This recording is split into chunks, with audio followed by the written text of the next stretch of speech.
আমল করার নিয়তেই তো আমরা বসেছি, কথা বলেন ঠিক কিনা? কিছু ওয়াজ ওসমান গনি সালেহী সাহেব তিনি ওয়াশ করে গেছেন, আকীদাকে একটু ফ্রেশ করে গেছেন। আমি একটু আমলের উপরে আলোচনা করব। আল্লাহ আমাদের এই আলোচনাকে, এই মজলিস থেকে নাজাতের উসিলা হিসাবে কবুল করুন, জোরে বলেন আমিন।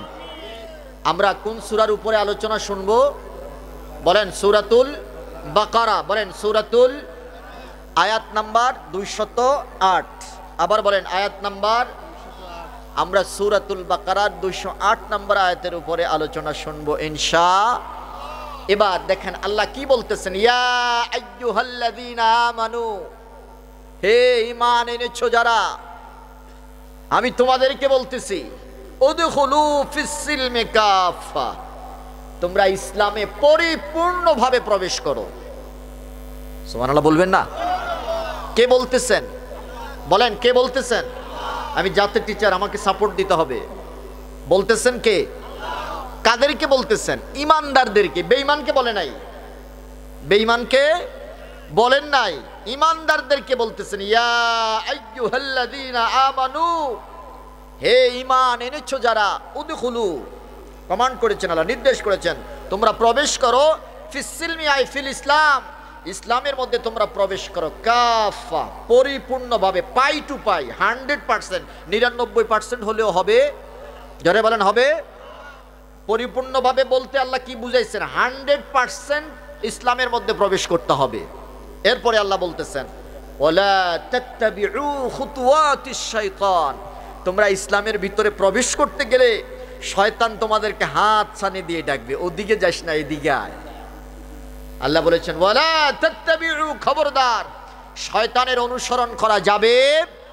চতুর্দিক থেকে ডাকবে, হারাম দিয়ে, মিথ্যা কথা দিয়ে, মিথ্যা প্রলোভন দিয়ে, মিথ্যা জিনিস দিয়ে আমাদেরকে হাত ছানি দিয়ে ডাকবে, আসো আমার দলে। আল্লাহ বলেছেন ওয়ালা তাত্তাবিউ, ঈমানদারদেরকে বলতেছেন, ওয়ালা তাত্তাবিউ খুতুওয়াতিশ শাইতান, খবরদার, শয়তানের পদাঙ্ককে অনুসরণ করা যাবে, জোরে বলেন যাবে। এরপরে আল্লাহ বলতেছেন কেন যাবে না? ইন্নাহু লাকুম আদুউম মুবিন, আই ইন্নাশ শাইতানা লাকুম আদুউম মুবিন, শয়তান তোমাদের জন্য প্রকাশ্য দুশমন। শয়তান আমাদের কেমন দুশমন? যারা বলেন শয়তান কেমন দুশমন? প্রকাশ্যে আমাদের সাথে দুশমনি করে। আল্লাহ এখানে দুইটা কথা আমাদেরকে বললেন। কয়টা কথা? দুইটা কথা বললেন, একটা সতর্ক সংকেত দিলেন। সূরাতুল বাকারার 208 নম্বর আয়াতে আল্লাহ প্রথম বললেন, হে ঈমানদারগণ, তোমরা ইসলামে পরিপূর্ণভাবে 100% প্রবেশ করো। 2 নম্বর কথা বললেন, ওয়ালা তাত্তাবিউ খুতুওয়াতিশ শাইতান, শয়তানের কথা, শয়তানের পথ এবং মতে চলা যাবে। কেন যাবে না? সতর্ক করে দিলেন, ইন্নাহু লাকুম আদুউম মুবিন, নিশ্চয়ই শয়তান তোমাদের প্রকাশ্য দুশমনি করে, অপ্রকাশ্যে না। এবার আসেন, এই আয়াত আল্লাহ কেন নাজিল করলেন? শানে নুজুল যেটাকে বলা হয়। আমার বন্ধুরা, আমার বাবারা, রাহমাতুল লিল আলামিন মক্কাতুল মুকাররমায় যখন কালিমার দাওয়াত দিতে যখন শুরু করলেন, আমার নবীর বিরোধিতা তত বেশি শুরু হয়ে গেল। যখনই নবী কালিমার দাওয়াত দিতে শুরু করলেন, সাথে সাথে রিঅ্যাকশন হলো মক্কার কাফির মুশরিকের দলেরা, মক্কার কাফিরের বাচ্চারা নবীর বিরোধিতা শুরু করে দিল। আমার আল্লাহ নবীকে ডাক দিয়া বললেন, ও নবী, আর মক্কাতুল মুকাররমায় নয়, এবার মদিনার দিকে আপনি পাও বাড়ান, জোরে কোন সুবহানাল্লাহ। তারা চায় আল্লাহর, আমি আল্লাহর এই নূরটাকে মুখের ফুৎকার দিয়ে নিভিয়ে দিতে। ও নবী, পৃথিবীর কাফেরের বাচ্চারা চায়, মুশরিকের বাচ্চারা চায়, ইহুদিরা চায়, এই জগতের মধ্যে আমি আল্লাহর প্রদীপটাকে, আমি আল্লাহর নূরটাকে তারা মুখের ফুৎকার দিয়ে নিভিয়ে দিতে। কিন্তু আমি আল্লাহ তো এটা তো ফুৎকার দিয়ে নিবানোর জিনিস নয়। আমি আল্লাহ এটাকে এত সহজে নিভাতে দিব না, বরং আমি আল্লাহ আরো জ্বালাইয়া দিব। আল্লাহু আকবার বলেন, আরো জোরে বলেন আল্লাহু আকবার। আল্লাহ রাব্বুল আলামিন ডাক দিয়া বলতেছে, আল্লাহু মুতিম্মু নূরিহি ওয়ালাউ কারিহাল কাফিরুন। ইয়া রাসূলুল্লাহ, ইহুদির বাচ্চারা, কাফিরের বাচ্চারা আমি আল্লাহর নূরটাকে মুখের ফুৎকার দিয়ে নিভিয়ে দিতে চায়, আমি আল্লাহ তো এটাকে নিভতে দিব না, আমি আল্লাহ বরং এটাকে আরো জ্বালাইয়া দিব। কিয়ামত পর্যন্ত পৃথিবীর প্রত্যেকটা প্রান্তরে প্রান্তরে আমি আল্লাহ কালিমার দাওয়াতটাকে পৌঁছে দিব। জোরে কান সুবহানাল্লাহ। ইসলামের পক্ষে আমার আল্লাহ আছে কি নাই? আরো জোরে বলেন আছে কি নাই? আমার আল্লাহ ইসলামের পক্ষে আছে, আমরা মুসলমানরাও ইসলামের জন্য নিবেদিত প্রাণ। কথা বলেন ঠিক কিনা? যুগে যুগে যারা ইসলামটাকে নিভিয়ে দিতে চেয়েছিল, যুগে যুগে যারা ইসলামটাকে ডিলিট করে দিতে চেয়েছিল, আমার আল্লাহ ডাক দেয়া বলেন, শুনো আমি আল্লাহ তাদেরকে পৃথিবীর লিস্টি থেকে ডিলিট করে দেই। কথা কোন ঠিক কিনা? এই টাকলা মার্কা মুসলমান আজকে নতুন নয়, আল্লাহর নবীর জামানা থেকে শুরু হয়েছে। কথা বলেন ঠিক কিনা? আমার আল্লাহ ডাক দেয়া বলে, ও গোলাম ইসলাম থাকবে, কিয়ামত পর্যন্ত ইসলাম থাকবে, ইসলামের অনুসারীরাও থাকবে, মুসলমানরাও থাকবে। বরং তোমরা যারা ইসলামের বিরোধিতা করো, তোমরা যারা ইসলামের দুশমনী করো, তোমরা থাকবে না, তোমাদের আদর্শ জমিনে থাকবে না। চিল্লায় বলেন ঠিক কিনা? আমি আল্লাহ সংসদ থেকেও বের করে দেই, দেশ থেকেও বের করে দেই, পরিশেষে ঘর থেকেও বের করে দেই। কথা কোন ঠিক কিনা? বউরে দিয়াও আল্লাহ মামলা করায়।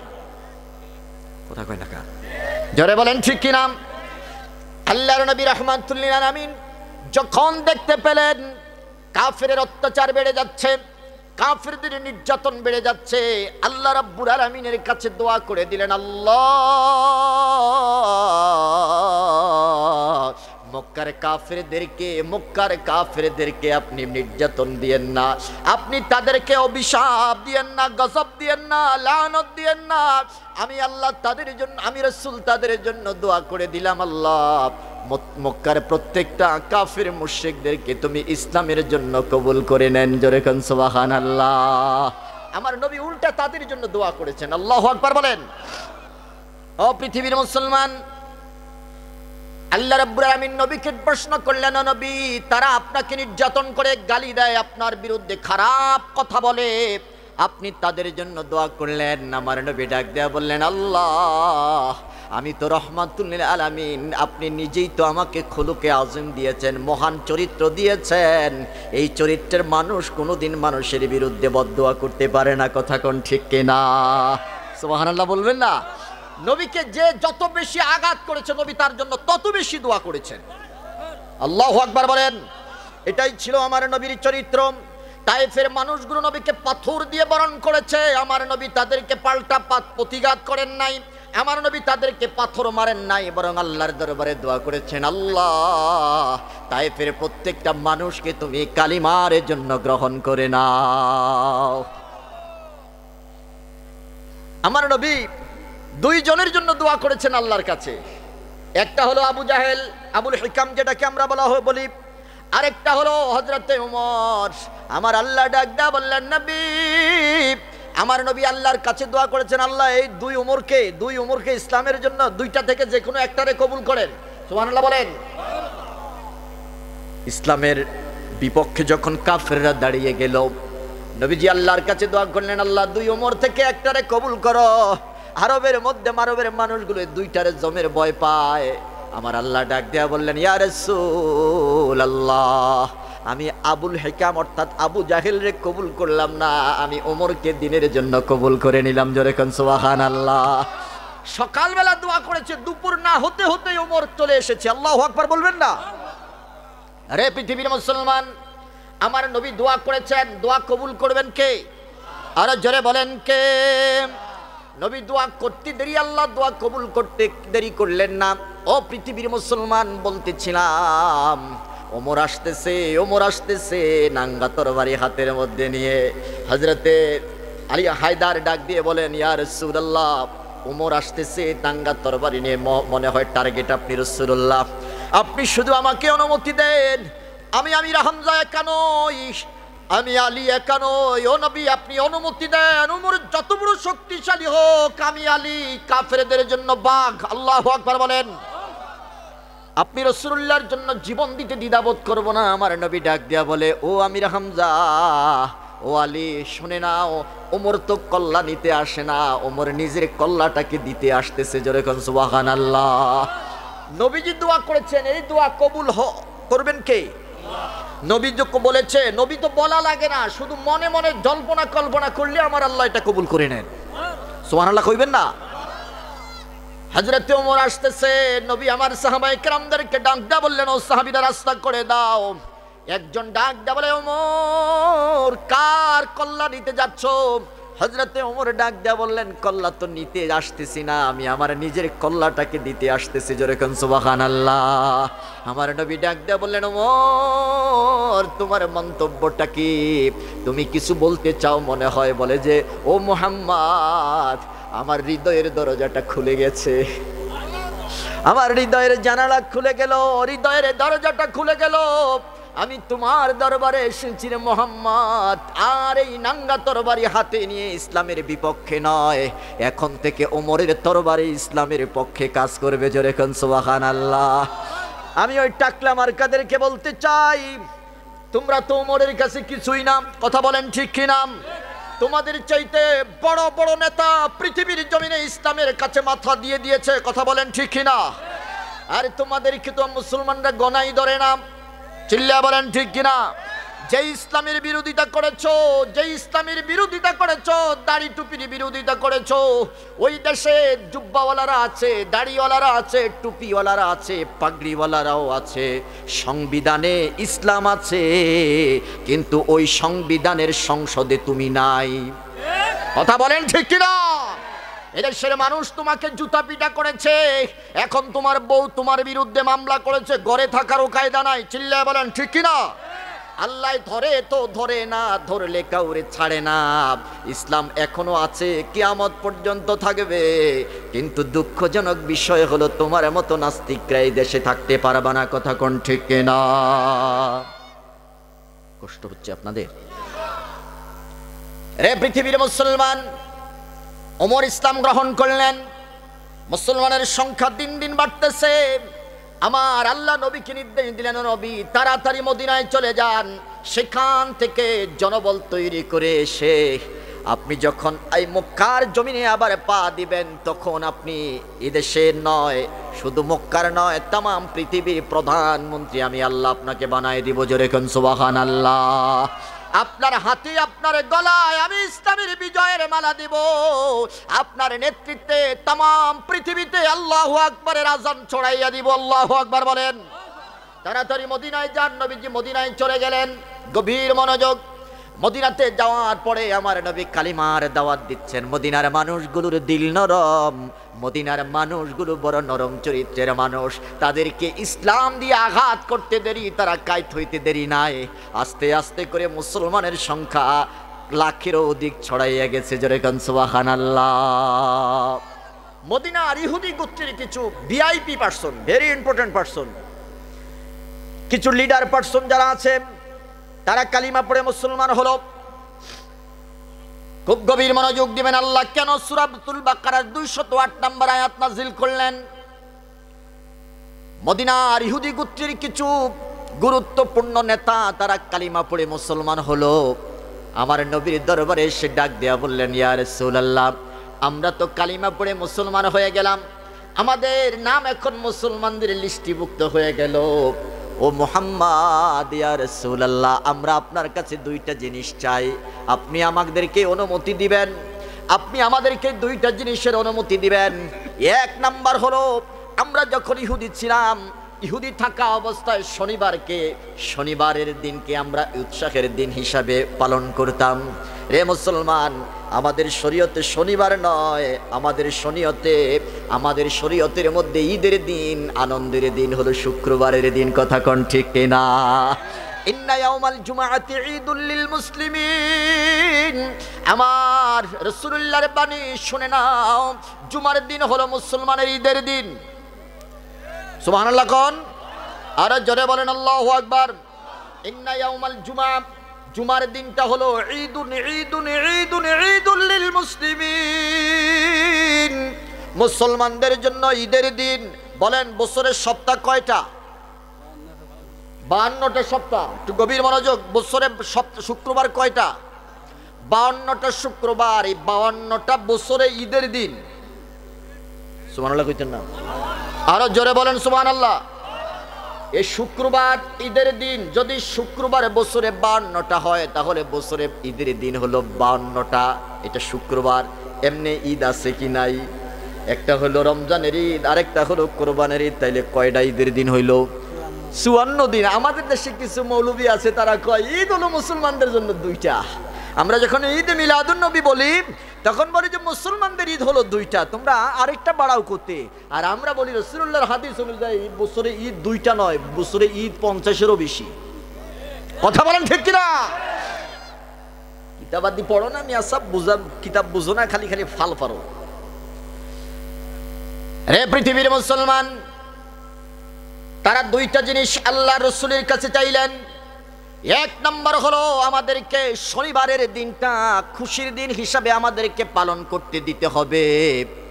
2 নম্বর হলো আমাদেরকে শনিবার তাওরাত পড়ার অনুমতি দেওয়া লাগবে। আমি জানতে চাই, তাওরাত আসমানি কিতাব, এটার প্রতি সম্মান প্রদর্শন করা, আল্লাহ রাব্বুল আলামিন বলেছে এটা হলো মুমিনের তাকওয়ার পরিচয়। আসমানি কিতাবের প্রতি সম্মান প্রদর্শন করতে হবে। কিন্তু যখনই কোরআন নাজিল হয়ে গেল, আগের যত আসমানে কিতাব আছে সব আসমানে কিতাবগুলো ডিলিট হয়ে গেল। কথা কোন ঠিক কিনা? আমার নবী আসার পরে পৃথিবীর সব নবীর আদর্শ বাতিল। সব নবীর আদর্শ কি? বাতিল। নবীজি রাহমাতুল লিল আলামিন আসার পরে ঈসা নবীর শরীয়ত নাই, ডিলিট হয়ে গেল। মুসা নবীর শরীয়ত ডিলিট হয়ে গেল। নূহ নবীর শরীয়ত ডিলিট হয়ে গেল। আল্লাহর নবীর আগমনের পূর্বে যত নবী এবং রাসূল পৃথিবীতে আগমন করেছেন তাদের কোনো শরীয়ত আর থাকবে না। এখন শরীয়ত চলবে মুহাম্মদের শরীয়ত। কথা কোন ঠিক কিনা? এখন আসমানি কিতাব যদি তেলাওয়াত করতে হয়, আসমানি কিতাব যদি পড়তে হয়, আসমানি কিতাব যদি পড়তে হয় তাহলে কোরআন পড়তে হবে। কোরআন ছাড়া অন্য কোনো আসমানি কিতাব পড়ার অনুমতি, জোরে বলেন, অনুমতি নাই। আপনি যদি ইহুদি হন কোনো সমস্যা নাই, আপনার ধর্মগ্রন্থ আপনি পড়েন। আপনি যদি হিন্দু হন, গীতা বলেন, রামায়ণ বলেন, ওল্ড টেস্টামেন্ট বলেন, নিউ টেস্টামেন্ট বলেন, আপনি পড়েন, আমাদের কোনো আপত্তি নাই। কিন্তু যখন আপনি কালিমা পড়ে মুসলমান হবেন তখন আর অন্য কোনো ধর্মগ্রন্থ চলবে না। তখন ধর্মগ্রন্থ হিসাবে একমাত্র কোরআন চলবে। কথা কোন ঠিক কিনা? বলেন, তারা চাইলেন কয়টা জিনিস? জোরে বলেন। কষ্ট হচ্ছে আপনাদের? আমাকে একটু সাপোর্ট দিবেন। বেশিক্ষণ আমি আপনাদের সামনে আলোচনা করব না। আমি শারীরিক বা নিজেও শারীরিকভাবে অসুস্থ। আজকে 17 দিন পরে আমি আসছি মাহফিলে। এই 17 দিন আমি কোনো মাহফিল করি নাই। আম্মা অসুস্থ, আমার মা হাসপাতালে ভর্তি ছিলেন। মায়ের খেদমত করতে করতে নিজেও অসুস্থ হয়ে পড়েছি, এখনো খুব ক্লান্ত। আমি বেশিক্ষণ আপনাদেরকে কষ্ট দেব না, অল্প কিছু কথা বলি আমি আপনাদের কাছ থেকে বিদায় নেব। আসেন তো ইনশাল্লাহ? চলে যাবেন? কে কে যাবেন হাত উঠান। সবাই আছে আলহামদুলিল্লাহ বলেন। আমার বন্ধুরা, আমার বাবারা, আল্লাহর নবীর কাছে তারা 2টা জিনিস চাইলেন যেটা মুহাম্মাদের শরীয়তে করা যাবে না। আমার নবীর জন্মের পরে, আমার নবীর নবুয়তের পরে যেই জিনিসগুলো করা যাবে না, এই 2টা জিনিস তারা নবীর কাছে চাইলেন। গভীর মনোযোগ। 1 নাম্বার হলো তারা শনিবারকে ঈদের দিন অর্থাৎ আনন্দের দিন হিসাবে তারা উদযাপন করবেন। 2 নাম্বার হলো সপ্তাহে একদিন এই শনিবারে তারা তাওরাত কিতাব পড়বেন। তাহলে বোঝা গেল এখনো পর্যন্ত তারা পরিপূর্ণভাবে ইসলামে প্রবেশ করে নাই। কথা কোন ঠিক কিনা? হিন্দু থেকে মুসলমান হয়ে গেছে মনে করেন। হিন্দু থেকে মুসলমান হলো। মুসলমান হওয়ার সময় ইমাম সাহেবের কাছে বলল, ও ইমাম সাহেব, আমাকে 2টা জিনিস দিতে হবে। বলে যে কি? বলে যে আমাকে বছরে একদিন আমাকে শারদীয় দুর্গা পূজায় যাওয়ার অনুমতি দিবেন। এটা তাদের 1 নাম্বার চাওয়া ছিল। 2 নাম্বার হলো প্রত্যেক দিন সন্ধ্যার সময় আমরা উলুলি দিব। উলুলি বুঝুন তো? হিন্দুরা উলুলি দেয় না? এই 2টা জিনিস বলেন, যদি কোনো হিন্দু ব্যক্তি এই 2টা জিনিস চাইয়া মুসলমান হয় অথবা মুসলমান হওয়ার পরে ওই 2টা জিনিস 2টা আমল তারা করতে চায়, তাহলে আপনারা তাদেরকে পরিপূর্ণ মুসলমান বলবেন? জোরে বলেন, জোরে বলেন। এখনো পরিপূর্ণ বুঝা গেল এখনো তারা পরিপূর্ণভাবে ইসলামের মধ্যে প্রবেশ করে নাই। আমার নবীর কাছে যখন তারা 2টা জিনিস চাইলেন, আল্লাহ রাব্বুল আলামিন বলেন, মা ইয়াতিকু আনিল হাওয়া ইন হুয়া ইল্লা ওয়াহয়ুন ইউহা। আমার রাসূল তো এমন রাসূল নিজের মন গড়া কোনো কথা বলে না যতক্ষণ পর্যন্ত না আমি আল্লাহ ইশারা না দেই। জোরে কোন সুবহানাল্লাহ। তারা যখন নবীর কাছে দুইটা জিনিস চাইল, আমার নবী রাহমাতুল লিল আলামিন মাথাটা নিচের দিকে দিয়ে বসে রইলেন। সিদ্ধান্ত দিবেন কে? আরে জোরে বলেন কে? তারা খুব বড় নেতা মানুষ, VIP person, very important person, leader person. তারা ইসলাম গ্রহণ করেছে, তারা এই সমাজের নেতা নেতৃত্ব দিচ্ছে, তাদের কথা তো মানাই লাগবে। কথা কন না? যদিও তারা ঠিক, যদিও তারা ইসলাম বিরোধী বলে, কোরআন বিরোধী বলে, তারপরেও মানা লাগবে। কথা কয় না? হ্যাঁ, নেতা যত গরম নেতাই হোক, খুব গভীর মনোযোগ, নেতা যত গরম নেতাই হোক, যত বড় নেতাই হোক, তুমি আমাদের নেতা ততক্ষণ যতক্ষণ পর্যন্ত তুমি ইসলামের পক্ষে থাকবা। কথা বলেন ঠিক কিনা? তুমি ততক্ষণ পর্যন্ত আমার নেতা, যতক্ষণ পর্যন্ত তুমি কোরআন